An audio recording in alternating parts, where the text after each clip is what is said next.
Okay, Assalamualaikum pada semua sahabat Bewan. Okay, hari ini yang Bewan berada di Pasar Karat UTC Melaka.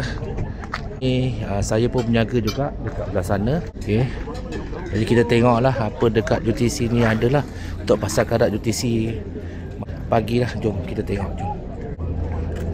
Ni dia macam-macam adalah betul-betul dekat UTC Melaka dekat UTC Melaka. Okay, kita tengok apa yang ada berjualan macam-macam lah. Ni Pasar Karat lah, maksudnya siapa nak datang sini berniaga boleh, cuma bayar RM5 je. Satu tapak RM5 je, tak mahal lah. Okay, siapa nak datang boleh, tak ada masalah. Okay, jadi macam-macam ada benda yang ada yang jual lah. Okay, jadi duit lama ada, semua barang-barang ada lah, macam-macam. Okay, dia konsep dia senang je, siapa cepat dia dapat belah depan lah. Jadi boleh kita tengoklah barang-barang. Ini kiranya untuk semua lah, tak kisah siapa je boleh join. Okay, cuma bayaran RM5 satu tapak lah. Maksudnya tapak yang besar macam gini lah, satu tapak RM5 je. Kita boleh tengok signboard ada. Okay, lepas tu macam-macam barang antik ada, baju pun ada.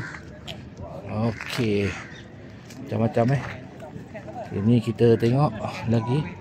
Banyak juga, lebih kurang 20 lebih orang lah yang berniaga dekat sini Pasar UTC Melaka. Pada siapa yang berminat boleh datang berniaga dekat sini. Cuma RM5 satu tapak. Ni ada beetle ada. Okey, Pasar Karat UTC Melaka Pasar Karat UTC Melaka.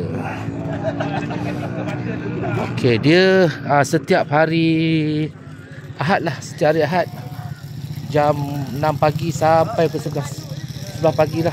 Dia pun tak lama sangat. Okey, jadi ini kita tengok lah. Tadi yang permulaan tadi masuk dia. Okey, yang ni kedai saya lah. Ni kedai Abang Iwan lah. Abang Iwan jual Hot Wheel lah. Hot Wheel dan juga mainan-mainan yang lain.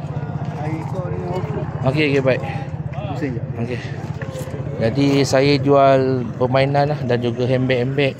Ada duit lama sikit, ada duit lama ada sikit. Okey, macam-macam ada Okey, jadi siapa yang rasa nak datang sini bolehlah datang setiap hari Ahad Ahad pukul 6 pagi sampai pukul 11 pagi. Baik, mantap. Selamat menonton semua. Mantap.